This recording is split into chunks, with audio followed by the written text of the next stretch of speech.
Hi guys, అందరు కిరాక్గా ఉన్నారు కదా. నేనేమో కిరాక్గా ఉన్నానండి. ముందుగా ఒక లైక్ అండ్ సబ్స్క్రైబ్ చేసుకోండి గైస్. మరిన్ని వీడియో అప్డేట్స్ కోసం మన ఛానల్ మీద ఒక కన్నేసి ఉంచండి.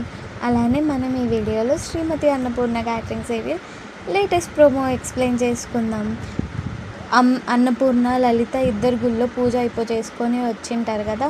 లలిత ఏమో తన ఇంట్లో పూజ చేద్దామని అన్నపూర్ణని పిలుస్తుందన్నమాట. వాళ్ళిద్దరు పూజ చేసేది చూసేసి శివరామరాజుతో వాళ్ళ తమ్ముడు ఇలా అంటూ ఉంటాడు, రే కళ అనుకున్నది నిజమవుతే ఇలానే ఉంటుందేమో అన్నట్లు అంటుంటే అవునన్నయ్య అంటూ ఉంటాడనమాట. ఇంకో పక్క లలిత పూజ అయిపోయిన తర్వాత మా ఇంట్లోనే ఈరోజు మీరు అందరూ భోంచేయాలి అంటే అందరు సరే సరే అనుకుంటూ ఉంటారనమాట. అంతలోపలే విష్ణు వచ్చేసి అన్నపూర్ణ కాల్ చేసి, అమ్మ నేను నీతో తినాలని వెయిట్ చేస్తున్నాను, తొందరగా రా అని అంటూ ఉంటాడనమాట. బాలు ఫోన్ కాల్ రావడంతో ఏమైంది అత్తయ్య అంటే, విష్ణు నా కోసం వెయిట్ చేస్తున్నాడంటారా తినడానికి అన్నట్లు చెప్తూ ఉంటుంది.